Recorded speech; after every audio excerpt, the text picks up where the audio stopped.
Hello বন্ধুরা, আমি অর্পিতা চলে এলাম আবার একটা নতুন ব্লগ নিয়ে।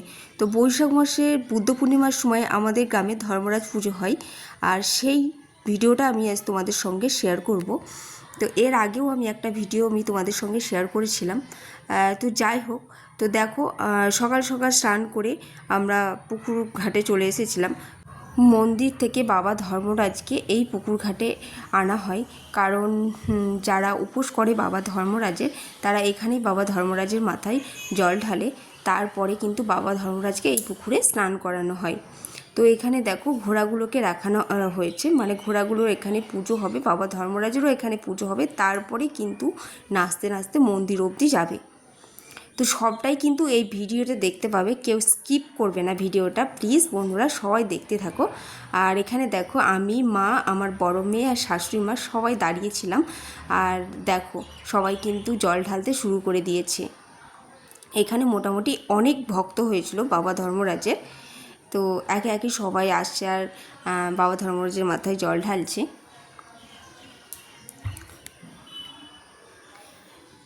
দেখো এখানে মানে সবাই স্নান করে যখন উঠে যাচ্ছে, কাপড়ের জলে পুরো জায়গাটা একদম ভিজে গেছে, দেখেছো, কাদা হয়ে গেছে। তারপরে মানে যেদিন ধর্মরাজ পুজো হয় তার আগের দিন রাত্রে আর কি বৃষ্টিও হয়েছিল, সেই জন্য জায়গাটা বেশি আরও কাদা হয়ে গেছে। তো যাই হোক, দেখো একে একে আসছে সবাই বাবা ধর্মরাজের মাথায় জল ঢালতে। একজন তো উঠতে গিয়ে পড়েই গেছিলো, দেখলে সামনে, দেখো সামনের অবস্থাটা দেখো, এত কাদা হয়ে গেছে, স্লিপ কাটছে, উঠতে পারছে না, হাত ধরে তুলে দিতে হচ্ছে।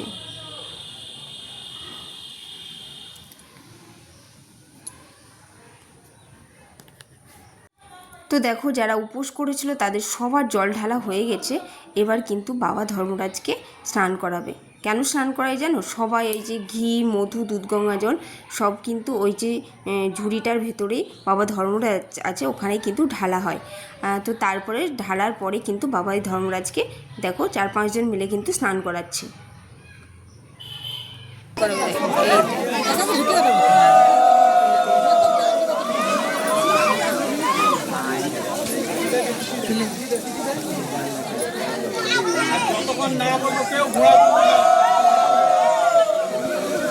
কেমন করছে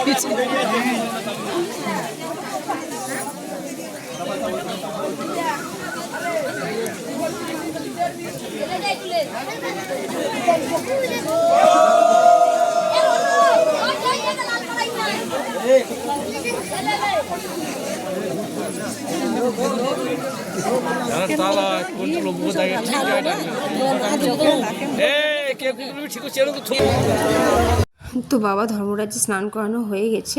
দেখো পুরোহিত মশাইও চলে এসেছে। এবার ধর্মরাজের পুজো হবে আর ঘোড়াগুলোরও পুজো হবে, আর যারা নতুন ঘোড়া দিচ্ছে সেই ঘোড়ার অভিষেক করানো হবে।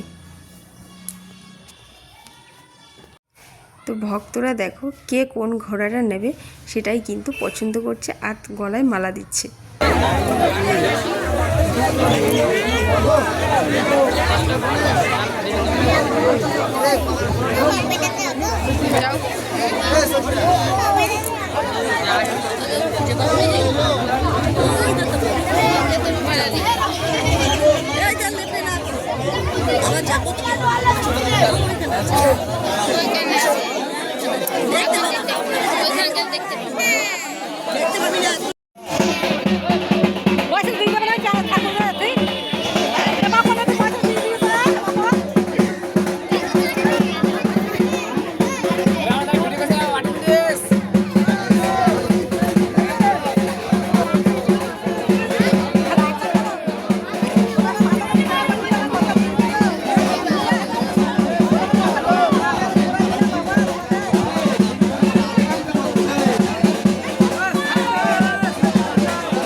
দেখলে যে বাবা ধর্মরাজ পুকুর থেকে উঠে চলে এলো, আর সবাই যে যার মতো একটা করে ঘোড়া নিয়েও চলে এলো। কিন্তু বাকি যে ঘোড়াগুলো পড়ে রয়েছে সেগুলো দেখো সবাই বেঁধে নিয়েছে 3টে 4টা করে। কিন্তু এই ঘোড়া যে ভাবছো মন্দিরে গিয়ে রেখে আসবে, যে ঘোড়াগুলো আর কি পড়ে আছে, কিন্তু সেটা হবে না। যতক্ষণ না বাবা ধর্মরাজ মন্দিরে ঢুকবে ততক্ষণ তাদেরকে এইভাবে এই ঘোড়াগুলোকে নিয়ে থাকতে হবে।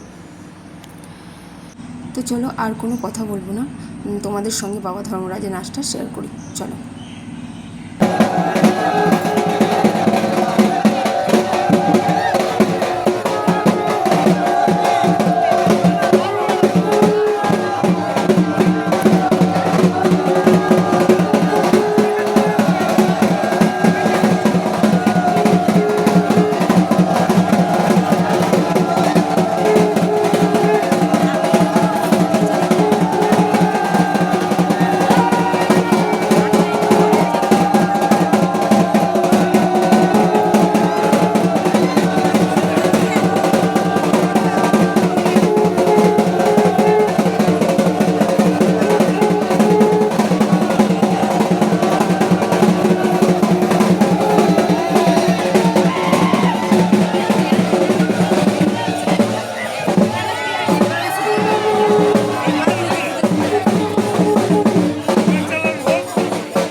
রাস্তাটা আমি কিন্তু আর ভিডিও শ্যুট করিনি, যেইভাবে তোমরা দেখলে যে বাবা ধর্মরাজ নাচছিল ওইভাবেই নাচতে নাচতে একদম মন্দির অবধি এসেছে। দেখো আমি কিন্তু এখন মন্দিরের ভেতর চলে এসেছি।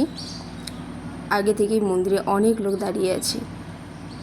আর সামনে দেখো হরিনাম সংকীর্তন। আর ওই যে সামনে দেখতে পাচ্ছ ওটাই কিন্তু বাবা ধর্মরাজের মন্দির। বাবা ধর্মরাজ পুকুর থেকে উঠেছে 9টার সময় আর মন্দিরে পৌঁছালো 12টার সময়। চারিদিকে কত লোক দেখেছো। দেখো এই যে বললাম না যে ঘোড়াগুলো মানে যারা নেয়নি 3-4টে করে বেঁধে নিয়েছিল, একসঙ্গেই কিন্তু মন্দিরে ঢুকলো।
আর এই যে মেয়েটাকে দেখছো, জানি না ওর কি হয়েছে, ঢাকের আওয়াজ শুনে ওইভাবেই নাচতেছে। ওই দেখো ওর নাচ কিন্তু থামছে না, সেই জন্য বাবা ধর্মরাজের মন্দিরে তাকে নিয়ে এসেছে। পুরো রাস্তা কিন্তু ওইভাবেই সে লাফাতে লাফাতে এসছে। কেমন লাফাচ্ছে দেখেছো। যে ধর্মরাজকে নিয়েছিল, যখন ধর্মরাজকে তার মানে মাথা থেকে নামানো হবে তখন তার কিন্তু আর কোনো জ্ঞান থাকে না। কারণ ওইভাবে যে 9টা থেকে 12টা অবধি একভাবে নাচতে নাচতে মন্দির অবধি আসা কতটা যে কষ্টের সেটা তোমরা বুঝতেই পারছো। তো ভিডিওটা কেমন লাগলো সবাই কমেন্টে জানাবে। যদি ভালো লেগে থাকে লাইক করে দেবে আর চ্যানেলটিকে সবার মধ্যে শেয়ার করে দেবে। আর পাশে থাকা বেল আইকনটিকে ঢং ঢং করে বাজিয়ে দেবে, যাতে কোনো ভিডিও আপলোড করলে সবার প্রথমে নোটিফিকেশন তোমাদের কাছে পৌঁছে যায়।